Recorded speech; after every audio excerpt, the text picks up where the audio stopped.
Hello friends, welcome to my channel. Today I have brought for you the uses of do, does, did.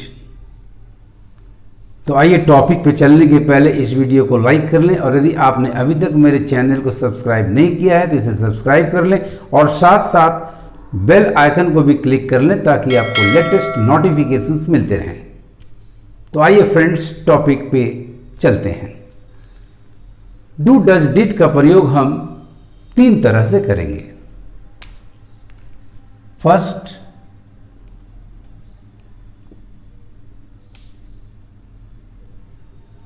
Auxiliary verb के रूप में। The second,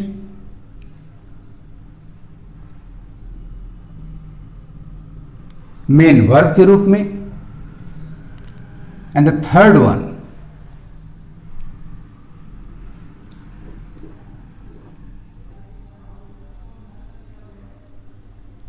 dummy auxiliary के रूप में action को express करने के लिए। तो ये तीन तरह के प्रयोग आप इस वर्ब से करेंगे, डू, डज, डिड। तो friends, present indefinite tense, past indefinite tense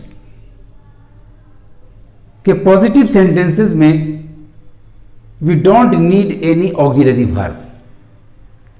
हम सीधे सीधे कहते हैं, कह सकते हैं, मैं जाता हूं, आई गो। राजन खाता है,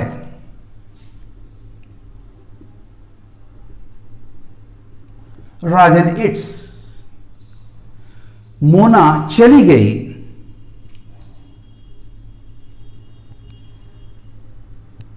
Mona went.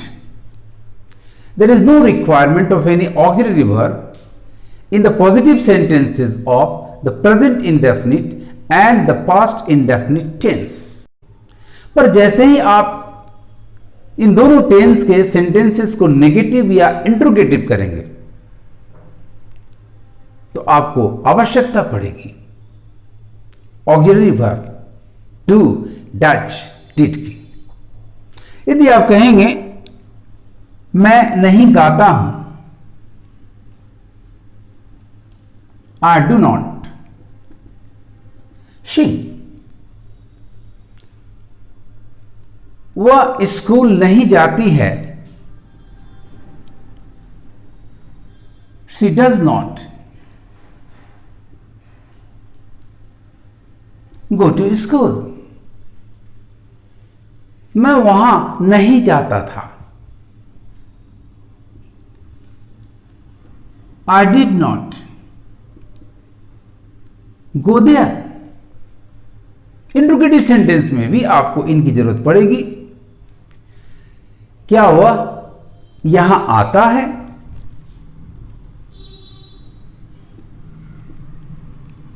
Does he come here.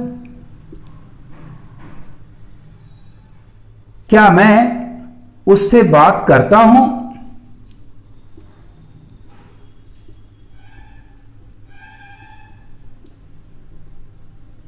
Do I talk to him. क्या तुम वहां गए थे,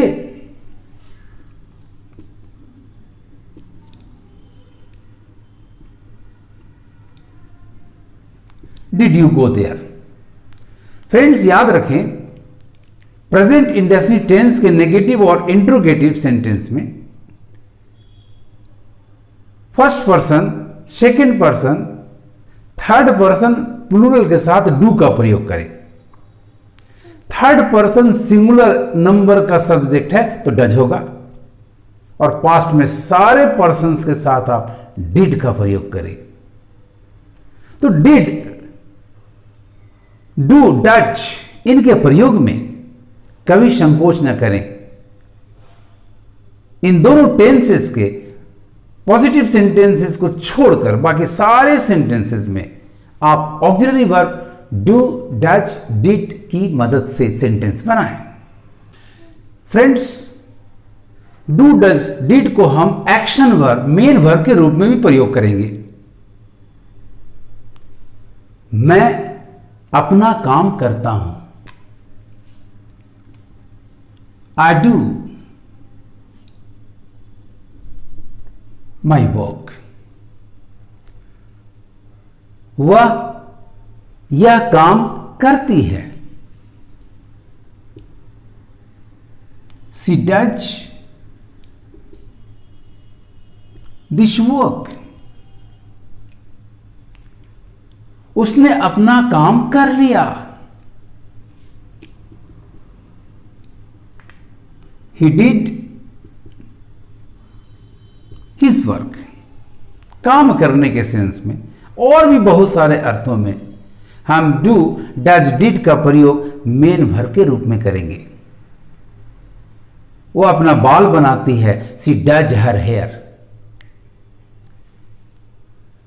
मैं अपने कपड़े ठीक करता हूं, आई डू माई क्लोथ्स। उसने सब कर लिया, he did everything.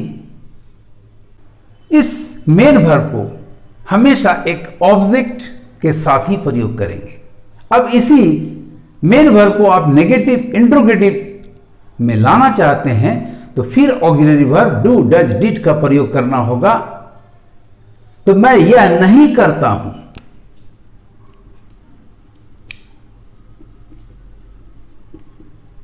I do not do it। यहां first do is the auxiliary verb, the second one is the main verb. वह अपना काम नहीं करती है, she does not do her work। does auxiliary verb and do main verb action verb।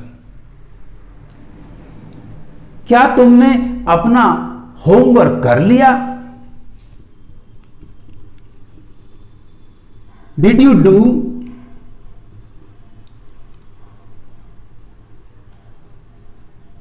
Your homework. Here did is the auxiliary verb and do the main verb the action verb. इस तरह से friends आप do does did को auxiliary verbs के अलावे action या main verb के रूप में प्रयुक्त कर सकते हैं।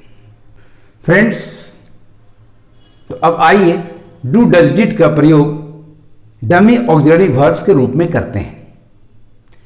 जब भी आपको प्रेजेंट इंडेफिनिट और पास्ट इंडेफिनिट टेंसेस के पॉजिटिव सेंटेंसेस में क्रिया पर स्ट्रेस करना हो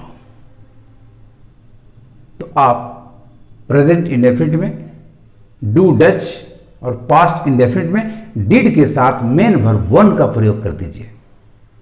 तो यदि आप कहना चाहते हैं कि मैं आता तो हूं, मैं आता ही हूं, तो आप बोलें